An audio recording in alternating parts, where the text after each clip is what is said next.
Multi cooking skill চ্যানেলের পক্ষ থেকে আজ দেখাতে চলেছি কিভাবে পেঁয়াজ রসুন ছাড়া নিরামিষ চিলি পনির করা যায়।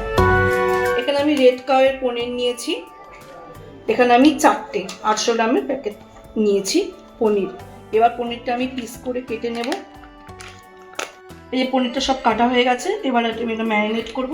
প্রথমে নুন দিলাম, রেড চিলি পাউডার দিলাম, তারপরে এখানে আমি কর্নফ্লাওয়ার দেব, আর 2 চামচের মতো ময়দা দেব, একটু গোলমরিচের গুঁড়ো দিলাম। আমি একটু আলগাভাবে একটু ঝাঁকিয়ে নিয়ে একটু মেখে নেব, হাত দিয়ে করবো না যেহেতু পনিরটা নরম। তো এবার এটাকে আমি চাপা দিয়ে রেখে দিই কিছুক্ষণ। আমি এখানে যখন ময়দা আর কর্নফ্লাওয়ার দিয়ে একটুখানি ম্যারিনেট করেছিলাম, আমি একটুখানি এখানে জল দিলাম, কেননা যেহেতু এটা আমি নিরামিষ পনির করছি। ডিম দিই অন্য সময় পেঁয়াজ দিয়ে করলে, এবার ডিম দিলে তো একটা নরম ভাবটাকে ভালো হয়, গ্রেভিটা একটু ভালো লেগে যায়, পুরটা ভালো হয়। কিন্তু যেহেতু ডিম দিইনি তাই আমি একটু জল দিলাম। জল দিয়ে এটাকে একটুখানি নাড়িয়ে নিচ্ছি যাতে এইগুলো ভালো করে পনিরের মধ্যে লেগে যায়, তাহলে পনিরের পুরটা ভালো হবে। একটু আলু দিলে একটু ভালো হয়, তাই একটু আলু দিয়েছি। আলু ছাড়াও আপনারা করতে পারেন, আমি একটু আলু দিয়ে করছি। তেলটা গরম হয়ে গেছে, এখন আমি আলুগুলোকে আস্তে আস্তে এখানে ছেড়ে দেবো।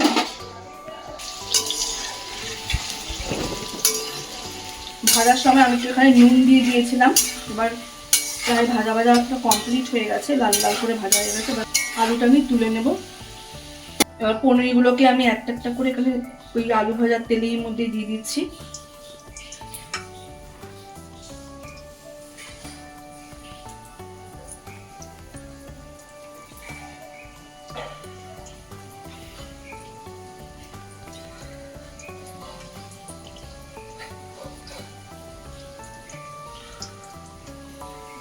আর খুব কড়া করে ভাজবো না, তাহলে পনিরটা শক্ত হয়ে যাবে, সফট ভাবটা থাকবে না। দেখুন পনিরটা ভাজা হয়ে গেছে, অল্প অল্প করে ভেজেছি। পনিরটা আবার তুলে নেব। ওই তেলের মধ্যে আমি আবার কিছু পনির দিয়ে দেবো।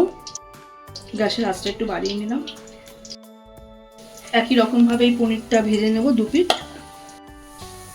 এই যে পনিরগুলো সব ভাজা হয়ে গেছে, টমেটোগুলো দানা ছাড়িয়ে নিয়েছি, এখন পিস পিস করেছি, ক্যাপসিকামের পিসটা করেছি, আর লঙ্কাগুলোকে একটু এরকম করে চিড়ে নিয়েছি, তেঁচড়াভাবে চিড়ে নিয়েছি। আর এখানে আদা বাটা দিয়েছি। প্রথমে লঙ্কাটা আমি তেলের মধ্যে ছেড়ে দিলাম। তেলে আস্তে সিমে করে নেবেন।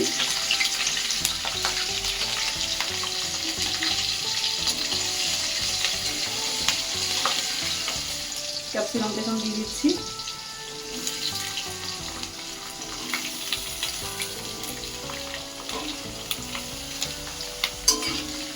আমাকে তেল কমিয়ে দিয়েছিল বলে আমি মাঝে একবার তেল দিয়েছিলাম। টমেটোটা দিয়ে দিলাম।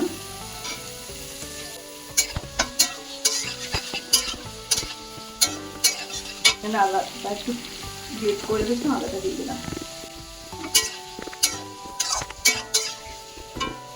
অল্প একটু কাসুরি মেথি এখানে আমি অ্যাড করে দিলাম, সামান্য অল্প দিলাম।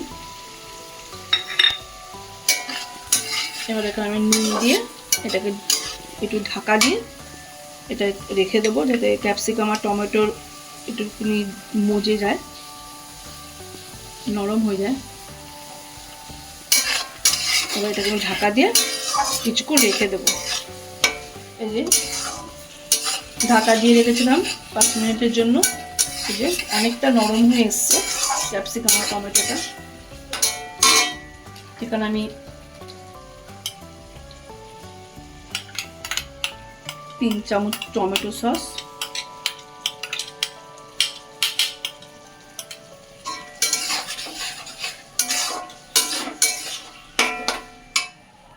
2 চামচ চিলি সস,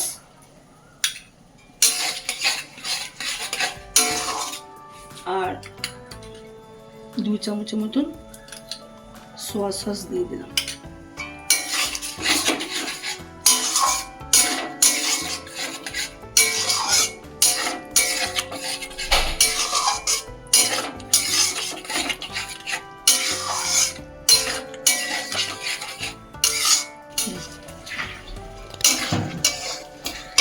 এখানে একটু গোলমরিচের গুঁড়ো দিয়ে দিলাম। তখন ম্যারিনেটের সময় অল্প একটু দিয়েছিলাম, আর এখন অল্প একটু দিলাম গোলমরিচের গুঁড়ো। আর যে আলুগুলো আমি ভেজে রেখেছিলাম সেই আলুগুলো আমি এখন দিয়ে দেবো।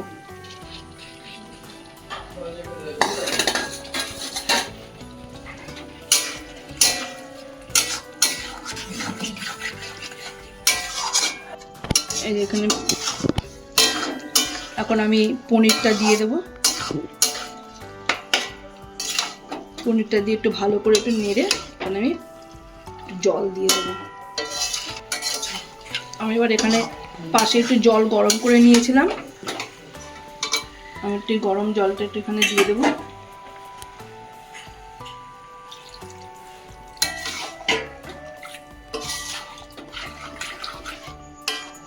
আর এখানে আমি একটু কর্নফ্লাওয়ার গুলিয়ে রেখেছিলাম, সেটা আমি এখানে দিয়ে দেবো গ্রেভিটা হওয়ার জন্য। প্রায় হয়ে গেছে। এখন আমি এখানে একটুখানি চিনি দিয়ে দেবো। নুন মিষ্টি ঝাল আপনাদের পছন্দ মতন দেবেন। এই দেখুন আমার চিলি পনির রেডি।